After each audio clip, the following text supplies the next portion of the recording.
d'accord. Je disais bonjour à tous et merci d'être connectés. La semaine passée, on n'a pas pu faire l'atelier pratique à cause de la fête de la Tabaski et je vous dis bienvenue à tout le monde, qu'Allah exauce tous nos prières à l'occasion de cette fête.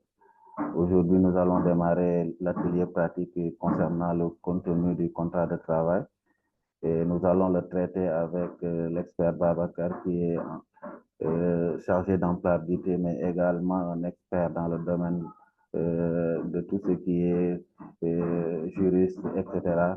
Je pense que nous allons ensemble décortiquer un type de contrat. Et ce qu'il faut savoir également, c'est qu'en dehors de l'accompagnement vers l'insertion, il y a également la finalité de tout ce que nous faisons, que ce soit la signature d'un contrat de travail. Et pour pouvoir signer un contrat de travail, il faut forcément pouvoir comprendre effectivement ce que vous devez signer. Parce que ce qui nous revient assez souvent avec les apprenants, ils nous disent que j'ai signé, mais je ne sais pas ce que j'ai signé. Et pour pallier à toutes ces choses-là, nous allons ensemble traiter avec vous un contrat typique de travail. Et là, vous allez tous comprendre les différentes parties d'un contrat. Et là, nous allons le développer avec Babacar. Sans pour autant tarder, je vais juste donner la parole à Babacar pour qu'il puisse introduire et démarrer la session et vous donner aussi la méthodologie à adopter par rapport à cette session. Merci à tout le monde. Merci d'être connecté. Babacar, vous avez la parole. Merci beaucoup, Monsieur Sen. Merci beaucoup pour cette introduction. Bienvenue à vous aussi et à tous les participants. Alors, qu'Allah exauce nos vœux et que tout ce que nous recherchons dans la vie active et au-delà soit exaucé. Alors, je vais effectivement, comme vous l'avez dit, aujourd'hui, on va parler du contrat de travail. Donc, dans le processus de recrutement qui va de l'appel à la candidature jusqu'à l'entretien d'embauche, et cet entretien d'embauche, si c'est concluant, ça va se terminer par une signature de contrat. Donc, il est important qu'on puisse, dans le cadre de cette signature de contrat-là, qu'on puisse maîtriser les tenants et les aboutissants de chaque type de contrat. Alors, aujourd'hui, le prétexte du contrat de travail à durée déterminée, je l'ai dit, c'est un prétexte pour parler de tous les contrats de travail, que ce soit le contrat à durée indéterminée, le contrat de stage, la prestation de travail même. Hein, c'est l'occasion d'en parler et de, en tout cas, essayer de lever certains équivoques sur les types de contrats qui existent.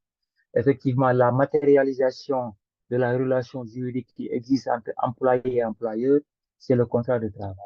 Maintenant, ce type de contrat de travail a des obligations pour les employeurs et des obligations pour le salarié. Donc, il est important de maîtriser quand on est salarié, quelles sont les obligations qui pèsent sur nous, quelles sont les obligations qui pèsent sur l'employeur, de sorte que on sera un employé modèle parce qu'on saura, en tout cas, toutes les obligations. En droit, on dit, nul n'est censé ignorer la loi. Et la relation de travail, la loi qui prédomine, c'est le contrat de travail. Parce que le droit du travail est un droit particulier, en ce sens que, je dirais, il y a un ancien qui me disait que c'est pas particulier, c'est spécial. Mais en tout cas, ça regorge des exceptions qui fait que une loi inférieure prévaut sur une loi supérieure dès lors que ça prévoit en tout cas des normes plus avantageuses aux salariés. C'est ce qu'on appelle l'ordre public social. Alors, on va démarrer cette session qui va parler du CDD, comme je l'ai dit tantôt, comme prétexte pour parler de tous les contrats de travail. Alors, dans un contrat de travail, effectivement, il y a l'identification des parties. D'abord, en l'entête, on identifie brièvement, en tout cas très rapidement, c'est quel type de contrat. Si c'était un contrat de stage, on aurait mis contrat de stage, sachant qu'il y a trois types ou quatre types de stage d'adaptation, de requalification, de pré-embauche et les stages d'incubation. Alors, si c'était CDI, on aurait mis contrat à durée indéterminée, CDI. Aujourd'hui, nous prenons prétexte du contrat à durée déterminée. D'abord, je l'ai dit tantôt, il y a l'identification des parties. L'employeur, hein, on part toujours du postulat des appels à candidature fictifs qu'on a eu à faire avec cette loi SAL qui, nous sommes dans la dynamique que l'appel à candidature a été effectué. le processus de recrutement et l'entretien a été concluant. Donc, nous sommes au stade de signature de contrat avec la même entreprise et les mêmes candidats, en tout cas, qui ont été retenus et qui ont pu passer les mailles de la personne d'embauche. Alors, c'est le SAL, donc on va identifier clairement l'entreprise. SAL, c'est obligatoire lorsqu'une entreprise est une société à responsabilité limitée de mentionner SARL pour en tout cas donner l'information du niveau d'engagement des sociétaires, comment on l'appelle, des associés hein, au niveau de l'entreprise. C'est la raison pour laquelle c'est obligatoire de mettre le sigle SARL. Alors, ayant son siège, donc le siège social, c'est important, à Avenue, Fiction, Région virtuelle, la boîte postale, Sénégal, immatriculation, c'est important, hein, l'immatriculation, le SSM, l'immatriculation, excusez-moi, de l'entreprise. Sur le NINEA également, hein, représenté, donc qui est habilité à signer pour l'entreprise, parce qu'on le sait tous, l'entreprise est une personne morale, hein, et pour signer un contrat, il faut une personne physique. À quel titre la personne physique qui vient signer, quel est le titre en tout cas de représentation de la personne qui veut signer le contrat. Alors, ici, c'est Madame Fali, hein, de Yassine Sek, en qualité de directrice générale. En tant que directrice générale, elle est habilitée à signer le contrat. Ça pouvait être en qualité de directeur des ressources humaines, de directrice des ressources humaines, etc. L'essentiel étant qu'il soit dûment habilité à signer le contrat. Si après dénommer CERDO SAL, donc d'une part, donc on a identifié l'employeur, maintenant on vient à identifier le salarié. C'est important cette session parce que ça permettrait à ceux qui n'ont pas encore l'occasion de voir ou de signer ou de voir un contrat, de pouvoir en tout cas avoir une idée de comment structurer un contrat de travail et demain, s'ils viennent à négocier un contrat, de savoir en tout cas quels sont en tout cas les points obligatoires sur les points sur lesquels ils peuvent négocier, etc., etc. Alors là, on identifie l'employé qui est une dame, hein, madame ou mademoiselle, hein, on va mettre mademoiselle Aïdaba. Hein, mademoiselle Aïdaba, je vais essayer de corriger ça. On peut mettre madame, comme on peut mettre mademoiselle Aïdaba, hein, qui est l'employé, date de naissance 1er janvier 2023 à Dakar, de nationalité sénégalaise, en situation de famille célibataire. C'est important parce que cette situation matrimoniale-là va se répercuter sur la paye, sur le salaire. Si on est célibataire au niveau de l'impôt sur le revenu, on va payer plus qu'un marié. Le marié aussi va payer plus que le marié qui a un enfant. Celui qui a un enfant va payer plus que celui qui en a deux, etc., etc. C'est ce qu'on appelle les parts sociales. Ces parts sociales-là vont être déterminantes sur l'impôt sur le revenu. On considère que le célibataire n'a pas beaucoup de charges, du coup, on impose le célibataire plus que le marié, qui a en charge, en tout cas, parce qu'en droit de la famille, c'est le mari, en tout cas, qui détient la puissance paternelle et qui doit tenir la famille. Donc, du coup, si on est marié, on a, en tout cas, on considère, de même, hein, de même que la femme mariée, hein, si elle est mariée aussi, on impose moins que le célibataire. Alors, carte nationale d'identité, j'ai mis néant parce que n'ayant pas en tout cas les chiffres, je peux mettre X, Y, Z, hein, j'ai comme numéro d'identification nationale. C'est juste pour montrer que, voilà, je pense que les femmes, c'est deux, hein, c'est jamais comme ça, hein, des chiffres comme ça, hein, comme identification. Résidence à Dakar, hein, là, on, on met en tout cas la résidence effective hein, actuelle. Hein, et pour avoir la résidence, on va au niveau du chef de quartier recevoir le domicile, certificat de domicile. On va à la mairie pour qu'elle nous fasse en tout cas la résidence. Alors, le nom du conjoint au Sénégal, si vous êtes marié et que vous avez un conjoint, on peut le mettre ici. Enfant mineur au Sénégal, donc l'enfant mineur au Sénégal, c'est les enfants en charge. Tu peux être célibataire et avoir un enfant en charge. Maintenant, si tu as un papier qui, en tout cas, justifie que vous avez adopté un enfant, cet enfant-là, on va le comptabiliser comme un enfant en charge. Du coup, tu vas payer comme un marié. Tu vois un peu. Ça aussi, c'est une possibilité. Maintenant, si vous êtes célibataire sans enfant en charge, on met zéro. Hein, c'est important d'emblée de mettre le nombre d'enfants parce que ça va se répercuter sur la paye. Maintenant, en définissant le salaire net, On va prendre en compte tous ces éléments ou même en définissant le salaire brut. Parce que les cotisations vont nous attendre. Vont nous attendre. Alors, on va continuer. Ça, c'est l'identification des parties. Une fois terminé, donc on met ici après dénommer employé. D'autre part. Donc, il a été convenu et arrêté ce qui suit dans le cadre d'un contrat de travail. On pouvait mettre dans un contrat de travail durée déterminée. Ça, c'est possible. Alors, article premier, on peut mettre les textes qui régissent la relation de travail. Le présent contrat est régi par les textes suivants. Il y a le Code du travail, la loi numéro 97-17 du 1er décembre 97. Vous le savez tous, hein, le Code du travail, la dernière, en tout cas, dernière modification, c'est en 1997. Il y a un projet de modification en cours, qui est, à ce que je sache, très avancé, très avancé.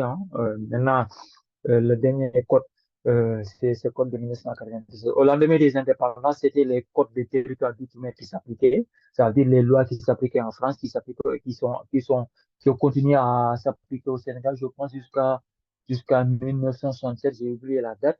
Et après, il y a la première modification, suivie de la deuxième, qui est le code de 1997. Ensuite, il y a la Convention collective nationale interprofessionnelle du Sénégal du 27 mai 1982. Cette convention nationale interprofessionnelle, ça, en tout cas, c'est une convention de référence qui s'applique dans tous les secteurs, hein, parce que je l'ai dit tantôt, le droit du travail est un droit un peu spécial, parce que les normes inférieures peuvent s'appliquer sur les normes supérieures. Donc, le code du travail est là, la convention collective est là, mais il y a la convention de branche. Exemple, nous sommes dans le domaine du commerce, donc il y a la convention collective du commerce qui s'applique. On pouvait appliquer la convention du secteur du numérique, on pouvait évoquer cette convention et s'appliquer.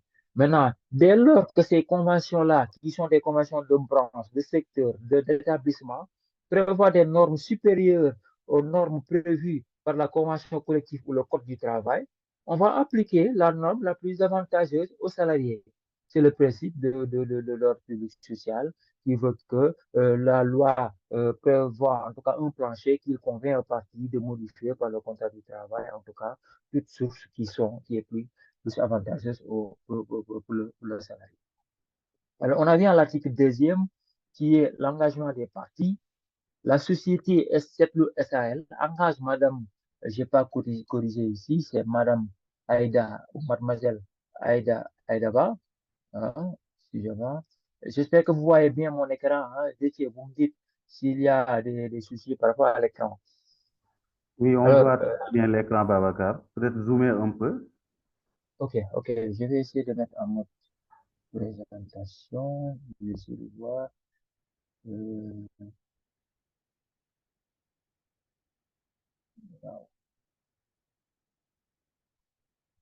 Est-ce que c'est pas mieux comme ça? Oui, c'est très bien. Continuez. Mieux comme ça, ok. Alors, on en était à l'engagement, l'engagement des parties. Donc, je disais que la société Sedlou SAL ici engage Mademoiselle Aïdaba en qualité de chargée de communication. L'employé est engagé et classé à la catégorie 9B de la convention collective du commerce. Il y a une catégorisation des salariés. Chaque salarié, en fonction du poste qu'il ou elle occupe, a une catégorie correspondant à ce poste-là. Si vous êtes caissière, exemple, vous pouvez être classé 6e ou 5e. Si vous êtes chargé de com, tu es classé 9B. Donc, il y a une catégorisation selon le poste occupé du directeur, du responsable des ressources humaines, du comptable, etc., etc. Et cette catégorie-là correspond à un salaire de base. Ce salaire de base, c'est le minimum obligatoire pour qu'on doit payer aux salariés. On va le voir lorsqu'on verra tout à l'heure la rémunération. Alors, article 2.3, le présent contrat de travail est à durée déterminée. Donc, c'est important, c'est une obligation d'identifier et de déterminer la durée du contrat. Sinon, ça peut être requalifié en contrat à durée indéterminée. Donc, le contrat est à durée déterminée de 2 ans, hein, sachant que la durée maximale d'un contrat de travail à durée déterminée, c'est de 2 ans, renouvelable une fois. Alors, il court pour la période allant du 26 juin, donc aujourd'hui même, 2024 au 25 mai 2026, qui est 2 ans jour pour jour. Alors, article deuxième toujours, alinéa 4, le premier mois de ce contrat est consacré à une période d'essai allant du 26 juin 2024 au 25 juillet 2024. La période d'essai est renouvelable dans les conditions prévues par la législation en cours. Durant cette période de contrat, durant cette période, le contrat peut être résilié de part et d'autre par les parties concernées sans préavis ni indemnité. La société a la possibilité de rompre durant la période d'essai le contrat si les compétences et les qualités de travail ne le satisfont pas. De même que le salarié, de même, excusez-moi, c'est pas pour un virgule, c'est juste une virgule. Je vais corriger un instant. Je vais corriger ici. Voilà, c'est ça ici.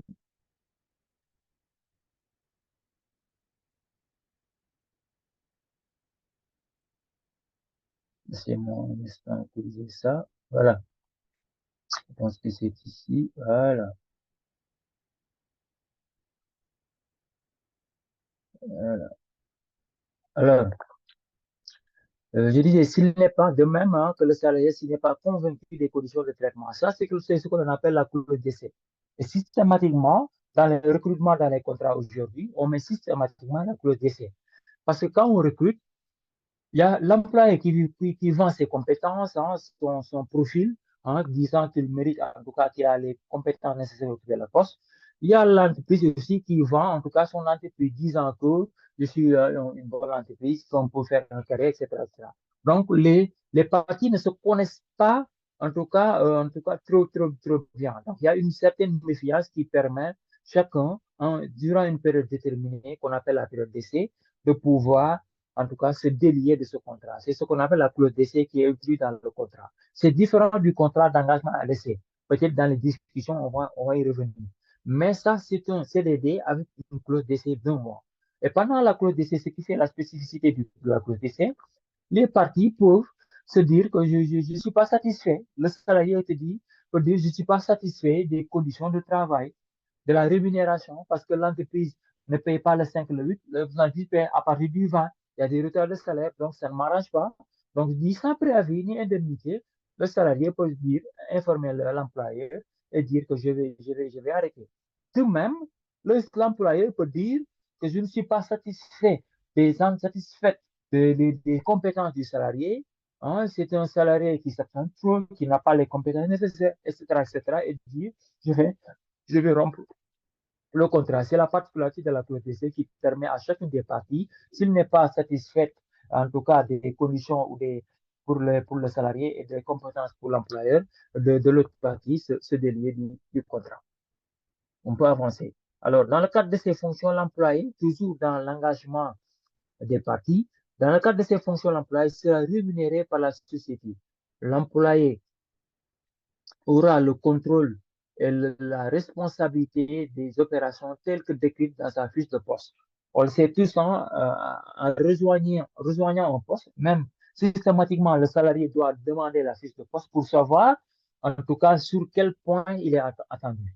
D'accord? Quelles sont les obligations, quels sont les engagements, les points à faire. Donc, la fiche de poste permet de décrire de manière peut-être pas vraiment exhaustive, en tout cas, les points essentiels qui l'attendent. Donc, il faut le demander pour savoir à quoi est tenu l'employé. Alors, l'employé s'engage, article 2, alinéa 6e, s'engage à se conformer aux instructions directives émanant de la direction de son représentant. Effectivement, dans le contrat de travail est un contrat par lequel le salarié, je n'ai même pas défini, s'engage à mettre une prestation de service une prestation donc au service de l'employé, et à obéir en tout cas par le lien de subordination à l'employeur. D'accord? Ce lien de subordination-là, ça veut dire que l'employeur doit donner des directives et des instructions au salarié. D'accord? C'est le pouvoir de l'employeur. Et ce qui fait même la différence entre un contrat de travail et une prestation de service, un contrat de prestation de service, c'est ce lien de subordination-là. Parce que dans un contrat de travail, l'employeur a la prérogative de donner des instructions et des directives à l'employé, de lui dire faire ça, fais ça, ne fais pas ça. Alors que dans un contrat de prestation de service, l'employé, le prestataire reçoit des directives générales. Il te dit effectivement, j'ai ma machine en panne. Il ne va pas te dire enlever le clavier, fais ceci, etc. Il te dit j'ai un problème, viens régler. Comment tu le règles? À la maison, à la piscine. Ça, ce n'est pas son problème. L'essentiel, c'est d'atteindre le résultat attendu, c'est qui est de régler la panne. Mais dans un contrat de travail, c'est l'employeur, le boss. Il te donne des directives, des instructions, il te donne l'heure de travail, l'heure de descente, la manière de le faire, etc., etc. C'est ce qu'on appelle les liens de subordination juridique et l'employé est tenu de respecter ces directives sous peine d'insubordination qui peut être une cause, en tout cas, de licenciement. Article 3e, emploi et lieu de travail. Article 3, alinéa 1er, l'employé est engagé par la société en qualité de chargé de communication. Alinéa 2, le travailleur reconnaît à l'employeur le pouvoir de l'affecter en fonction des nécessités du service à tout autre poste de toute autre localité où cette SAL mène ses activités et de lui confier toute autre tâche ou mission en rapport avec ses qualifications et aptitudes professionnelles. Ça, on peut l'appeler la clause de mobilité. La clause de mobilité aujourd'hui, et c'est effectivement, mais toutes ces clauses-là, vous pouvez les négocier. Surtout la clause de mobilité, hein, parce que l'employé, l'entreprise peut avoir des établissements à Dakar, Saint-Louis, Rufisque ou Kaolack. Maintenant, si cette clause de mobilité-là est incluse dans le contrat, ça veut dire que demain, l'employeur peut être muté dans un établissement qui est à Saint-Louis ou à Kaolack. Parce qu'on a mis que l'employeur a la possibilité de vous muter, en tout cas de vous déplacer dans tout établissement, dans tout lieu où cette SAL mène ses activités. Ouais, un peu. Donc, c'est des clauses qui permettent un peu à l'employeur, en tout cas, de vous déplacer. Maintenant, l'employeur peut en faire une arme. Lorsque vous n'obéissez pas, lorsque vous avez un CDI, il n'a pas les moyens de vous licencier. L'employeur veut vous sanctionner. Il peut vous muter dans un autre établissement. C'est pourquoi il faut bien négocier la clause de mobilité, hein. Maintenant, c'est difficile lorsqu'on signe surtout le premier contrat parce qu'on dit souvent le contrat est la loi des parties, donc c'est négocié par les parties, mais dans la pratique, en réalité, c'est l'employeur qui propose le contrat, hein. D'habitude, c'est rare de voir quelqu'un, en tout cas, exiger, sauf s'il a des compétences reconnues et très convoitées, hein. Mais l'essentiel est de négocier, hein. Même si l'employeur n'est pas d'accord, on peut voir si ça nous arrange, quoi. Alinéa 3, la fonction ou les fonctions de l'employé devront être exercées en conformité avec les dispositions légales sénégalaises. Donc ça, oui, c'est une clause qui protège le salarié, hein, parce que, voilà, on ne peut pas lui faire des choses qui ne sont pas prévues par la loi, hein.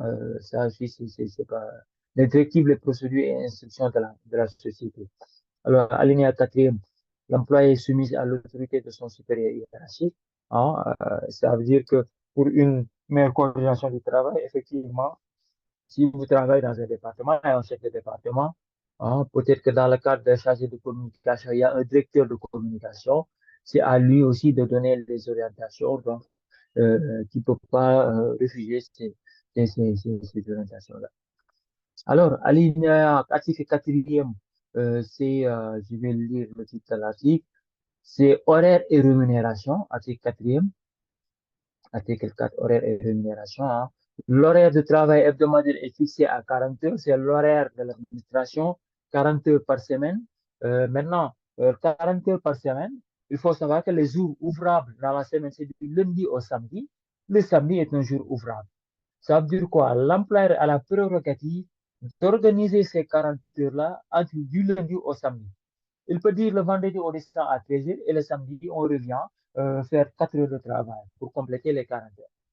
Il peut organiser comme ce qui se fait en principe, le travail du lundi au vendredi à raison de 8 heures par jour, 5 fois 8, 40.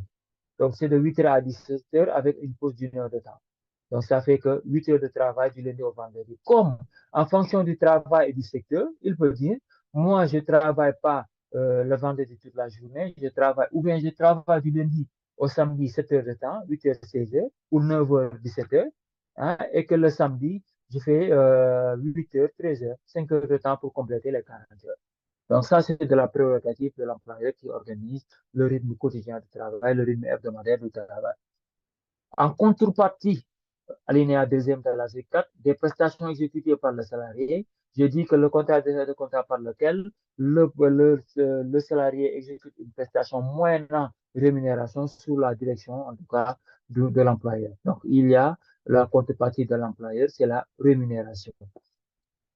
Cette SAL donc versera au travail à la fin de chaque mois une rémunération brute de 857 498 francs CFA, ainsi constituée. On a bien dit une rémunération brute.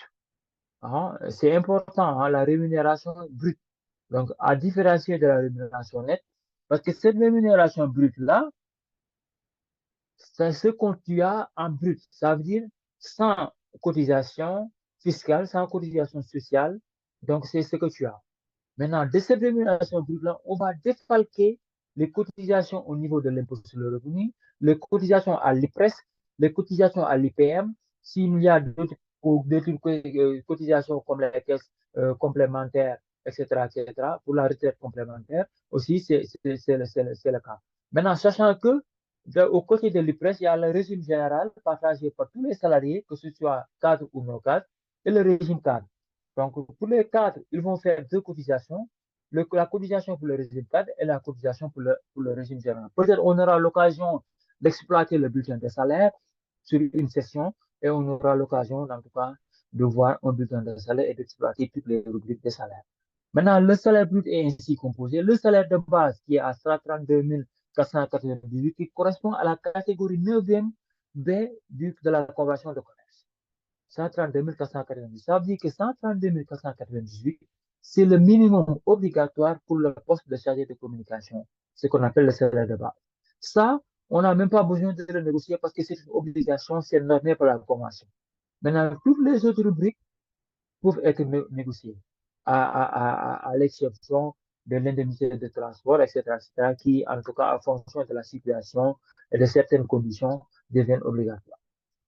Mais ce qui est négociable surtout, c'est le sursalaire, d'accord, qui est à 450 000. Vous voyez un peu le salaire de base, comment c'est minime comparé à 450 000 de sursalaire, et que le salaire de base est obligatoire, mais le sursalaire n'est pas obligatoire, ça se négocie. C'est la raison pour laquelle on peut avoir une responsable commerciale avec 1 million ou 500 000 de salaire et un commercial de terrain avoir un mensuel de 800 000. Parce que dans les primes et les sursalaires, les autres éléments de salaire, il ou elle a en tout cas des primes et un sursalaire assez élevé. Mais le salaire de base d'un chargé de commercial de terrain peut être à 80 000, comparé au salaire de base de la responsable, d'une responsable commerciale, etc., etc. Ça, on pourra peut-être l'exploiter dans le cadre d'un bulletin de salaire plus clairement. Alors, la composition de ce salaire de brut, c'est salaire de base 132 498, sur salaire 405 000, prime de performance 125 000, prime de responsabilité 150 000. Ça, c'est les éléments de salaire brut. Il y aura des salaires, c'est-à-dire les éléments imposables qui vont être imposés, qui vont être défalqués des cotisations sociales et fiscales. Mais il y a d'autres éléments qui sont non imposables. C'est l'indemnité de transport qui est à 26 000. Si vous êtes dans un rayon de 3 qui sont, en tout cas, vous habitez au-delà d'un rayon de 3 km, vous avez droit à une indemnité, une prime de transport de 26 000 francs. Sauf si l'employeur a déployé des moyens de transport pour vous. Ou bien si vous êtes au commercial ou vous avez une voiture où on vous paye une indemnité kilométrique à 50 000. Donc, tout dépend des conditions et de la responsabilité que vous occupez, en tout cas, au niveau de l'entreprise. Maintenant, c'est tout ça là qui fait, en tout cas, le salaire brut à 857 498. Mais rappelez-vous, Aïdeba est une célibataire. Donc, elle est attendue au niveau des impôts sur le revenu. Elle va être coupée de son salaire, donc au titre de l'impôt sur le revenu. Elle va cotiser pour préparer sa retraite. Parce que quand vous voyez nos parents aller chercher la pension de retraite, parce que pendant l'activité, au moment de travail, ils ont cotisé, l'IPRES. Hein, cette cotisation-là donne droit, en tout cas, à des points. Chaque point est vendu sur une somme. En tout cas, exemple, on peut dire chaque point, c'est à coût de 1000 francs. Hein, si vous cotisez 5 000, tu as 5 points. Et à la fin à la fin de votre activité à la retraite, on comptabilise le nombre de points. L'IPRES applique son pourcentage qui fait fonctionner l'IPRES. Et après, chaque point est échangé pour une certaine somme. Et après, c'est ce qui va constituer votre pension de retraite mensuelle. Alors, C'est ça la rémunération. On va aller voir l'article 5 sur les congés payés. Hein. L'employeur aura droit à 2 jours de congés payés par mois de service effectif. Les périodes auxquelles les congés seront pris vont être fixées en accord avec son supérieur hiérarchique. Chaque salarié, chaque employé a droit à un congé annuel. Le congé annuel est calculé comme suit. Alors, chaque mois de travail, tu as 2 jours de congé. Ce qui fait que 12 mois, parce que le congé étant annuel, 12 mois, tu as 12 fois 2, ça fait 24 jours. D'accord? Maintenant, ces 24 jours-là, tu ne peux les prendre que après une période effective d'un an. Il faut être éligible au congé. Et pour être éligible au congé, il faut effectuer un an de service effectif. Maintenant, si vous faites un an, tu es éligible au congé, tu peux demander à partir en congé de 24 jours. D'accord? Maintenant, certaines entreprises, dans leur convention de branche ou des conventions de secteur ou d'établissement, peuvent arrondir les 24 jours à 30 jours. Ou même dire que dans chaque mois, tu as 3 jours de congé au lieu de 2 jours. Ça, c'est permis parce que c'est plus avantageux aux salariés, donc on applique ces conventions-là. Maintenant, ce que ne peut pas faire la convention, c'est de dire que le nombre de jours de congé, c'est 11 jours par mois. Non, la convention est applicable seulement si et seulement si et seulement si c'est favorable aux salariés. D'accord? Ça ne peut pas prévoir moins que le contrat de travail et la convention nationale interprofessionnelle. Donc, retenons sur cet article 5 que chaque salarié a droit à 2 jours de congé par mois, mais les congés ne peuvent être pris, ne peuvent être en tout cas pris qu'après une service effectif d'un an. Maintenant, on peut cumuler les congés sur 3 ans maximum. On peut dire que, en fonction de l'état actuel du travail, tu ne peux pas partir au congé, on va reporter le congé à l'année suivante. Donc, à la deuxième année ou à la troisième année maximum. Passer les 3 ans, tu ne peux plus prendre les congés parce que ça va être forclos important, il faut veiller sur ça. Maintenant, si c'est de la faute de l'employeur, tu peux attaquer l'employeur devant les tribunaux du travail pour qu'il puisse vous payer une indemnité de congé non pris, en tout cas une indemnité qui vous a fait pour empêchement, en tout cas, pour vous avoir empêché de prendre vos congés.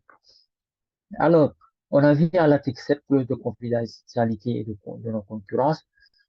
Pendant et ainsi qu'à l'issue de ces fonctions, l'employeur s'engage à ne pas utiliser. Ça, c'est des clauses un peu de confidentialité et de fidélité en cours qui est systématiquement maintenant inclus dans les contrats pour un peu protéger l'entreprise contre le salarié qui divulgue certaines informations, notamment au fonctionnement de l'entreprise. Excusez-moi.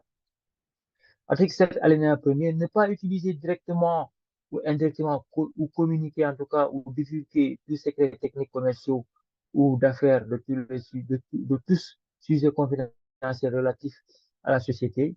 Le non-respect de ces clauses constitue une faute lourde pouvant faire l'objet d'une sanction disciplinaire. Faire preuve de réserve, alinéa 2, de rigueur de toute conversation privée, correspondance sur tous les sujets relatifs à l'activité professionnelle de l'entreprise pendant la durée du contrat ne doit pas livrer à une activité professionnelle. Ça, c'est la clause de non-concurrence. Ça veut dire que pendant toute la durée du contrat, tu ne peux pas s'engager avec une autre entreprise, une autre société, en tout cas, qui effectue les mêmes choses.